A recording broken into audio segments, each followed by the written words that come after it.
September 12, 1939. Leipzig, Germany. The morning air smelled of rain and fresh bread from the bakery below the conservatory. Inside the practice room on the third floor, a cello sang. The sound was deep and melancholic, rising through the open window and spilling into the street where people hurried past with newspapers folded under their arms. Headlines screamed of Poland, of tanks rolling east, of war finally begun. But in that room for those few minutes there was only music. Erich Hartmann was 24 years old. His fingers moved across the strings with the precision of someone who had spent 15 years learning to transform wood and horsehair into emotion. He wore a white shirt with the sleeves rolled to his elbows, his dark hair falling across his forehead as he leaned into the instrument. The piece was Bach's Cello Suite No. 5, a composition of mathematical perfection and profound sorrow. Outside, church bells rang the hour. Erich paused, lowered his bow, and stared at the conscription notice lying on the music stand. The paper was thin, official, stamped with the eagle and swastika of the Reich. It informed him that he was required to report to the Wehrmacht recruitment center within 5 days. His deferment as a conservatory student had expired. Germany needed soldiers now, not cellists. Erich had known this was coming. Every young man knew. The question was not whether you would serve but where. Infantry? Artillery?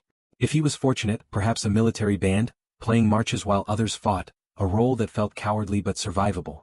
He picked up his bow again and continued playing, but the notes felt different now, heavier with knowledge. Music had been his entire world since childhood. His father, a factory foreman in Dresden, had saved for 2 years to buy him that first fractional cello when he was 9. His mother had sewn curtains for neighbors to pay for lessons. By 16, Erich had won a scholarship to the Leipzig Conservatory, one of Europe's finest music schools. His teachers spoke of a career with the Berlin Philharmonic, of international tours, of a life devoted entirely to art. War had seemed distant then, an abstraction discussed in cafes and newspapers but never truly real. Now it was very real. Through the window he could see young men in new Wehrmacht uniforms walking in groups, laughing nervously, trying to look confident. Most were his age or younger. Some carried small suitcases. Others had nothing but the clothes they wore. Erich's roommate, Klaus, a violinist from Munich, had already been called up. He'd left 3 weeks earlier, assigned to the infantry.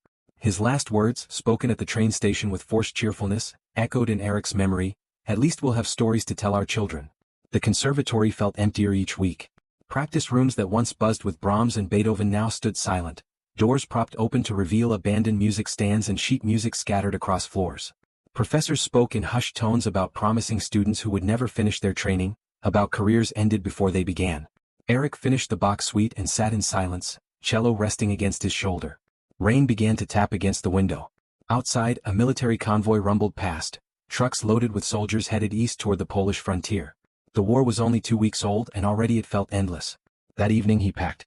Not much. A change of clothes, a small photograph of his parents taken at his graduation recital, toiletries, a notebook he used for composition ideas. And his cello. The director of the conservatory had advised him to leave it behind. "Instruments don't belong at the front," the old man had said, his voice heavy with resignation. "You'll have nowhere to keep it, no time to practice. Better it remains here, safe, waiting for your return." But Erich couldn't imagine leaving it. The cello was not just an instrument, it was his voice, the only language he truly spoke. He wrapped it carefully in blankets, secured it in its hard case, and wrote his name across the top in black ink. The recruitment center was chaos. Hundreds of men, some boys barely 18, crowded into a former gymnasium that smelled of sweat, tobacco, and bureaucratic exhaustion. Officers shouted orders, clerks stamped documents, medical examiners moved down lines checking teeth, eyes, reflexes. Erich stood in a queue for 3 hours, clutching his cello case while men around him exchanged nervous jokes and cigarettes. When his turn came, a bored clerk glanced at his papers, noted his conservatory training and made a notation. "You'll be assigned to a signals company," the clerk said without looking up. "Communications work. Stringing telephone lines, maintaining equipment. They need men who can read technical manuals." Erich opened his mouth to mention his musical training, to ask about military bands, but the clerk was already waving the next man forward.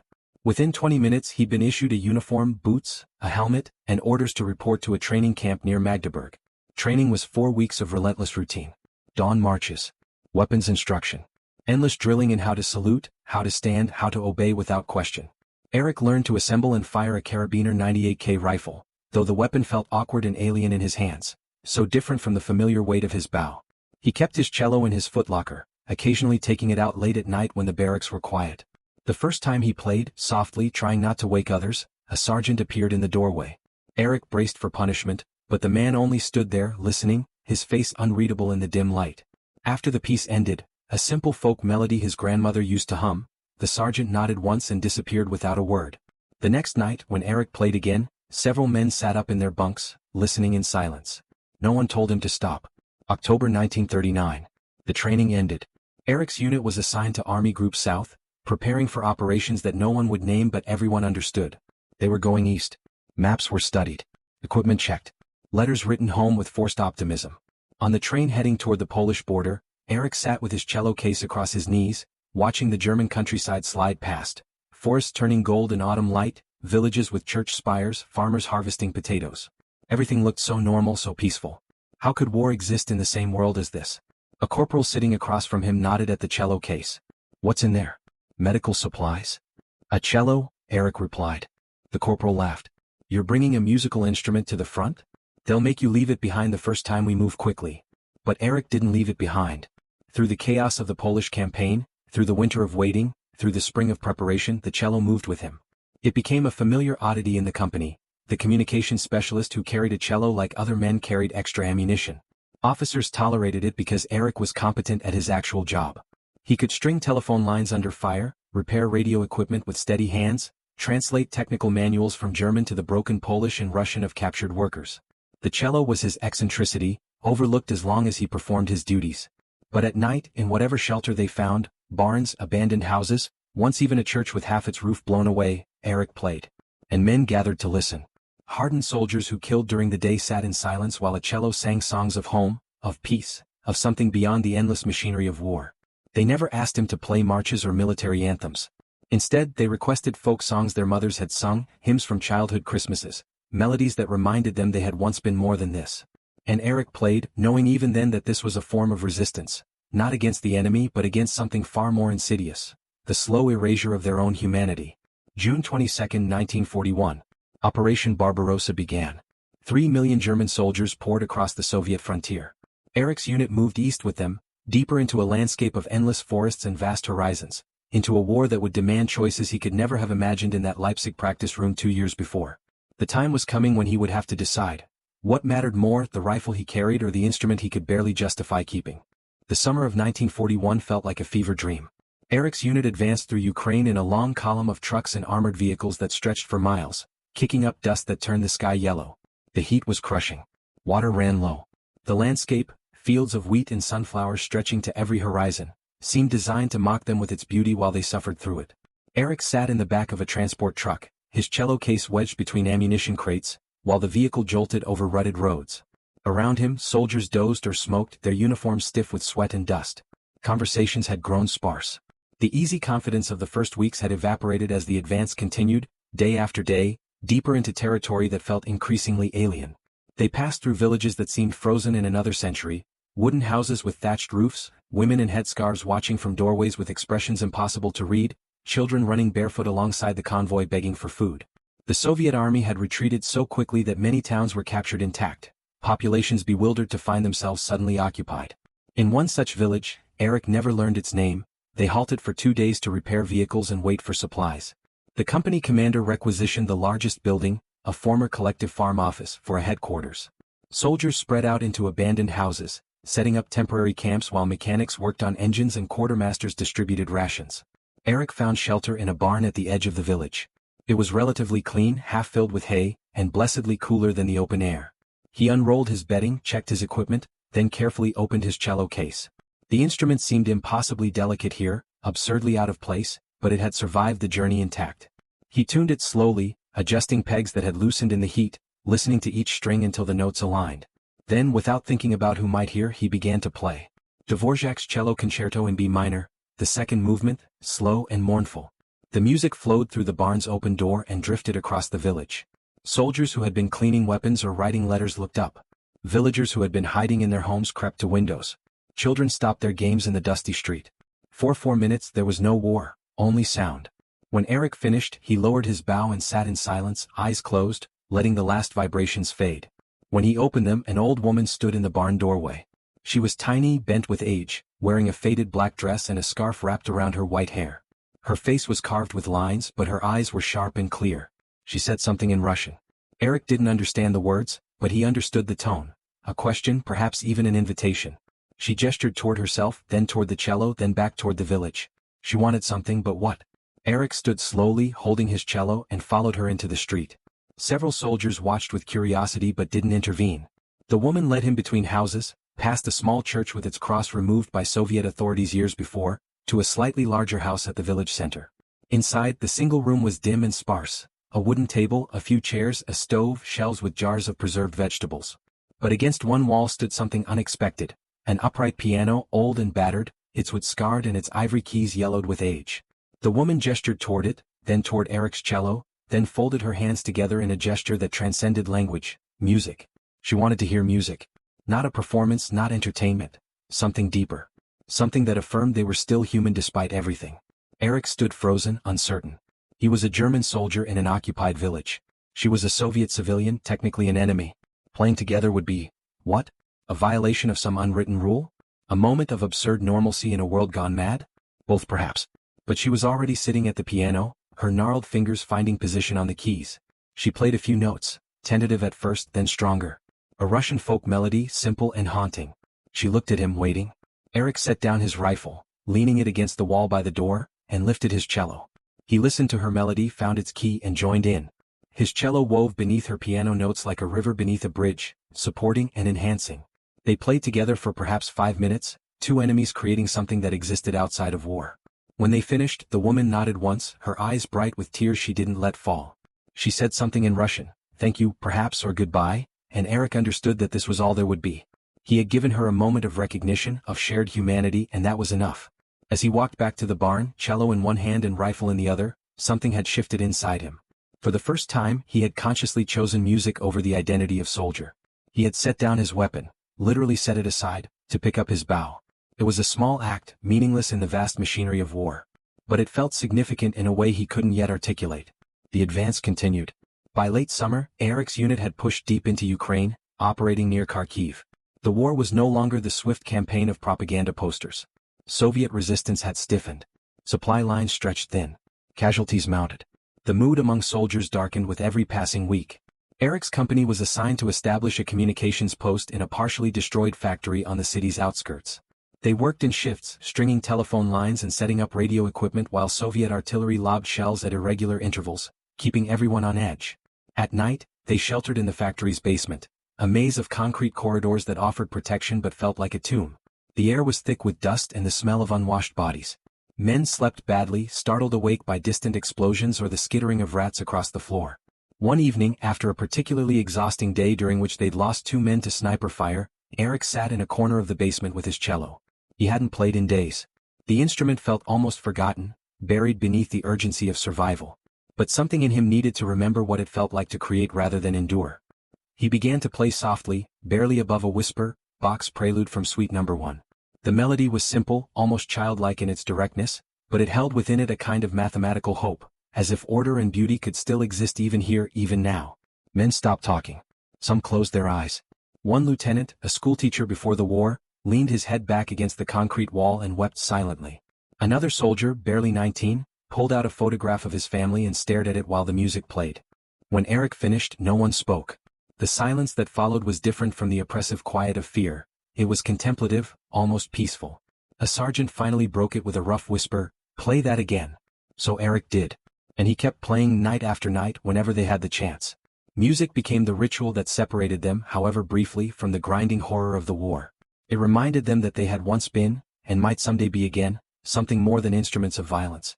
November 1941. Winter arrived with shocking brutality. Temperatures plunged. Snow fell in heavy curtains that turned the landscape into a white desert.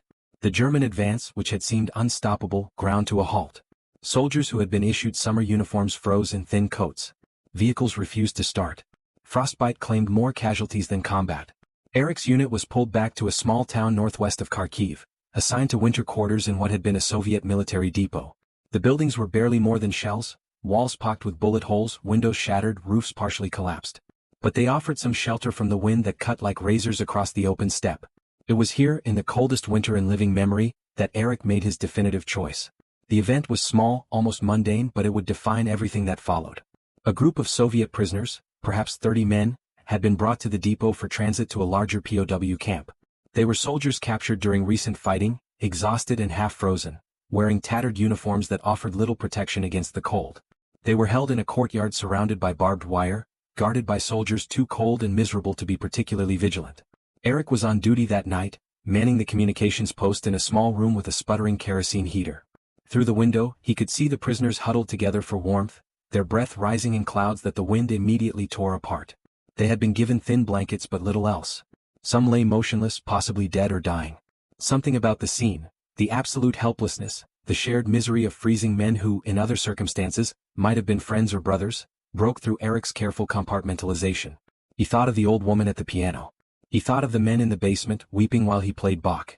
He thought of his cello teacher in Leipzig who had once said, "Music is how we prove we still have souls." Erich made a decision. He picked up his cello, wrapped his coat around himself, and walked out into the courtyard. The guards looked at him with confusion but didn't stop him. He was one of them, after all, and what harm could come from a soldier carrying a musical instrument? He positioned himself near the wire fence, sat on a crate that had once held ammunition and began to play. Not Bach this time, not Dvorak. Instead, he played a Russian folk song he had heard the old woman play months before, a melody of home and longing, of harvests and hearts, of life before war. The prisoners stirred. Heads lifted. Men who had been lying down struggled to sitting positions. They stared at this German soldier, their captor, playing their music in weather that could kill them all. Some began to sing, quietly at first, then with growing strength, their voices rough and cracked but defiant in their humanity. For 20 minutes, in -30-degree cold, Erich played while Soviet prisoners sang. German guards stood at their posts, uncertain what to do. The scene was absurd, surreal, but also something else. A moment of recognition between enemies that both sides were still human beneath their uniforms. When Erich finally lowered his bow, his fingers numb despite gloves, his face stinging with cold, a Soviet prisoner near the fence said something in broken German. "Thank you for remembering." Erich nodded and walked back inside, his cello case clutched against his chest. He had crossed a line. He could still do his job, still string telephone lines and maintain radio equipment. But he could no longer pretend that the rifle mattered more than the instrument. The choice had been made. Word spread. Not officially, there were no reports filed, no commendations issued, but soldiers talked.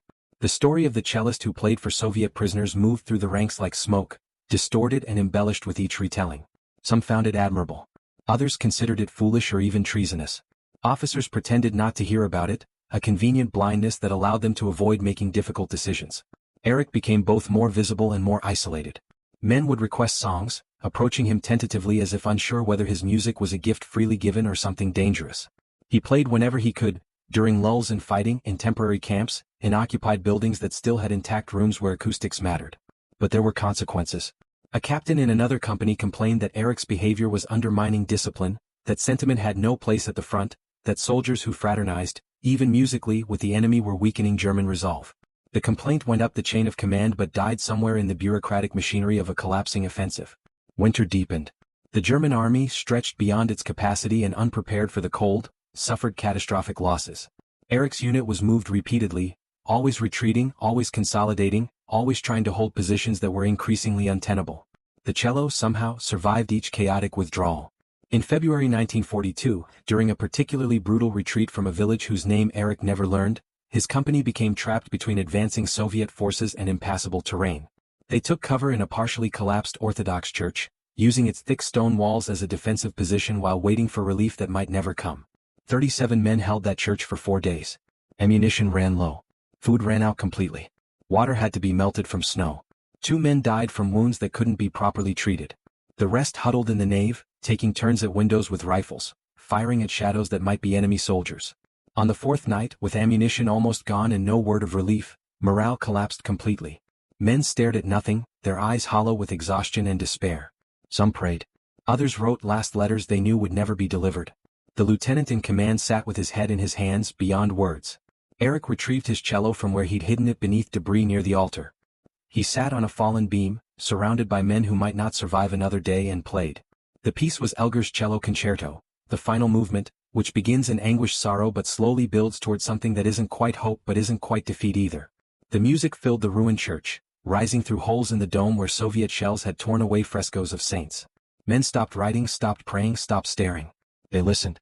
For those minutes, they were lifted above their circumstances, not rescued from them but given permission to feel something beyond fear. When Erich finished, silence settled like snow. Then from outside the church walls, something unexpected: applause. Slow, deliberate clapping from the Soviet positions surrounding them. The lieutenant stood and moved cautiously to a window. In the moonlight reflecting off the snow, he could see Soviet soldiers standing visible in their positions, clapping. Not mockery, respect. Acknowledgement. The music had traveled beyond the church walls, and even enemies had recognized its power. At dawn, a Soviet officer approached under a white flag. Through an interpreter, he offered terms. The Germans could retreat with their weapons and wounded, provided they left within 2 hours. No further fighting. The offer was extraordinary, violating standard Soviet doctrine regarding encircled enemies. The lieutenant, suspicious, asked why. The Soviet officer's response was simple. Your musician reminded us that you are also men. We have been ordered to destroy you, but we choose to let you go.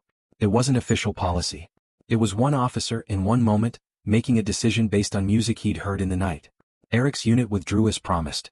Not all survived the march back to German lines. 2 more men died from exposure, 1 from wounds that infected despite treatment. But 29 men lived who should have died because a cellist had played Elgar in a ruined church.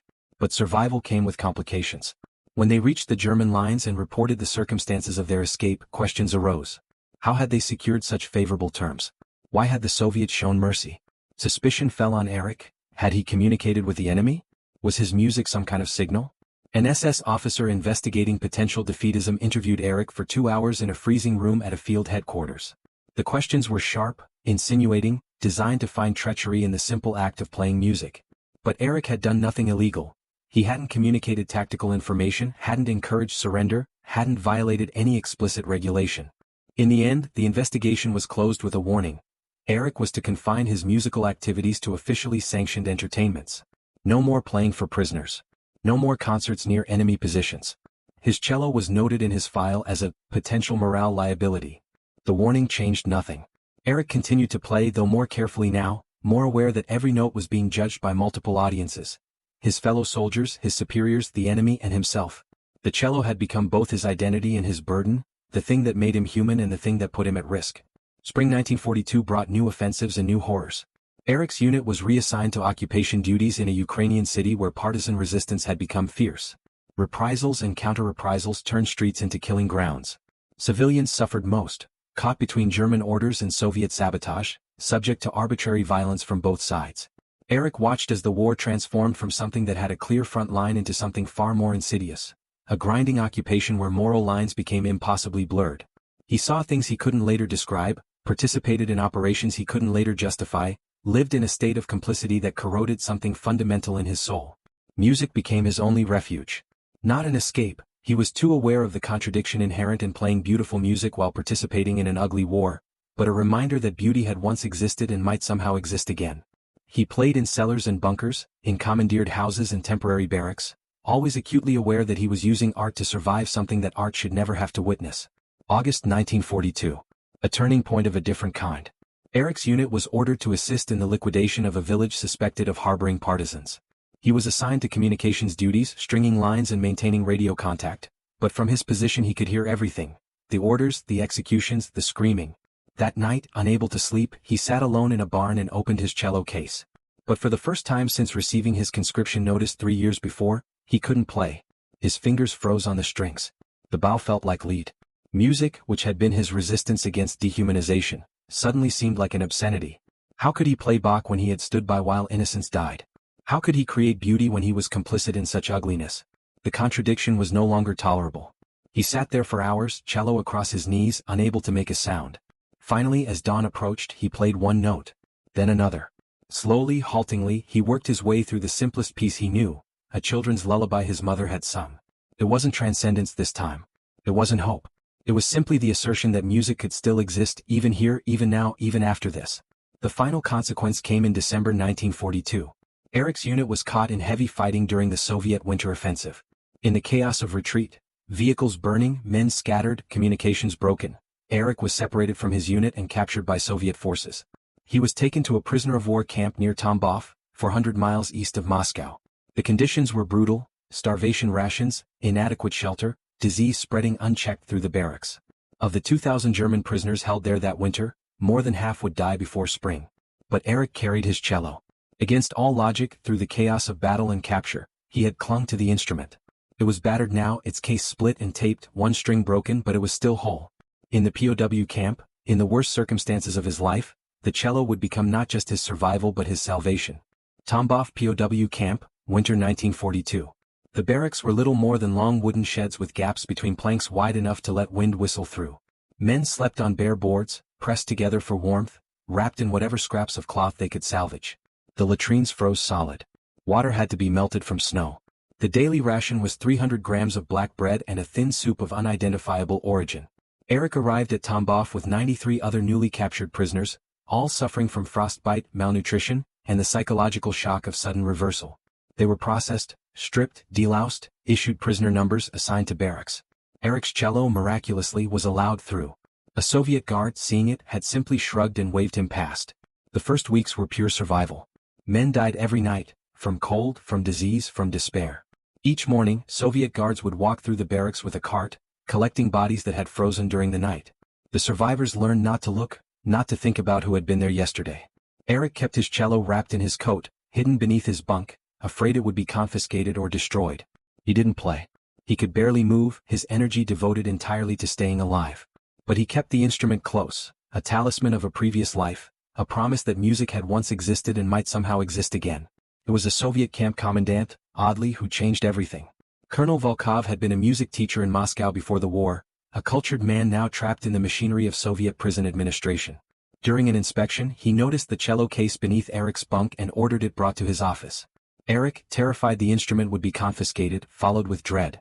But Volkov simply opened the case, examined the cello with the careful eye of someone who understood its value, and asked in perfect German, "Can you play?"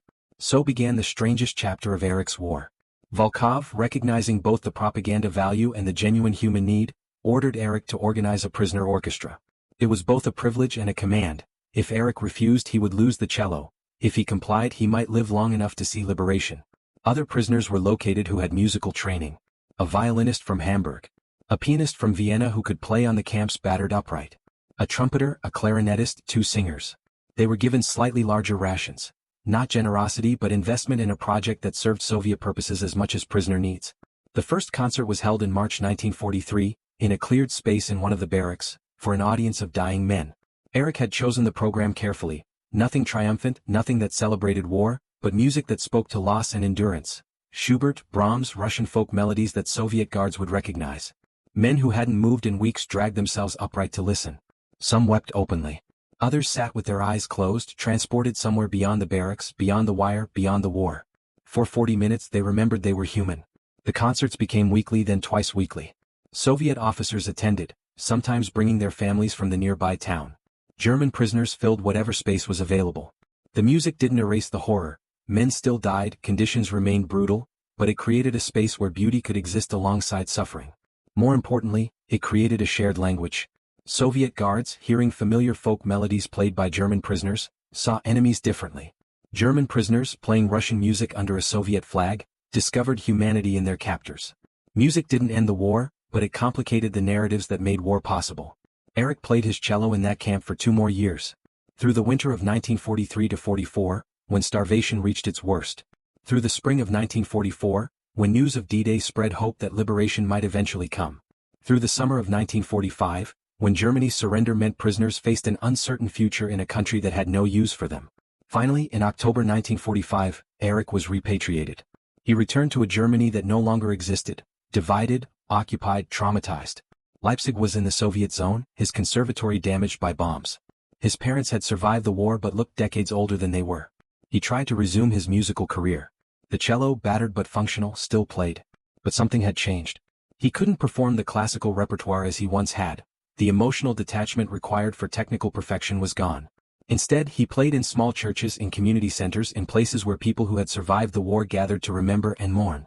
He never spoke much about his time at the front or in the camp. His family learned not to ask. His former teachers at the conservatory, those who had survived, welcomed him back but noticed the difference. He played beautifully, technically perfect, but now every note carried weight that hadn't been there before. Erich Hartmann lived until 1989, long enough to see the Berlin Wall fall but not long enough to see reunification.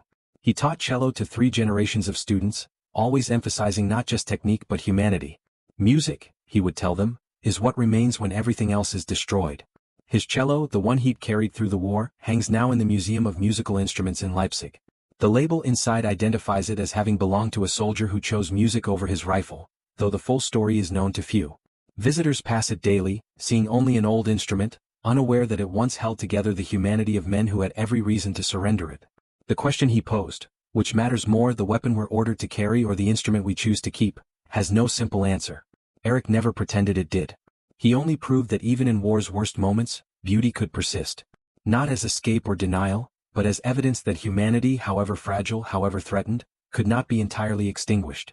In the end, music didn't stop the war. But it allowed some men, German and Soviet, captor and captive, to remember what they were fighting to preserve. Not territory or ideology, but the capacity to create beauty even in the presence of horror. And perhaps that is the only victory that matters.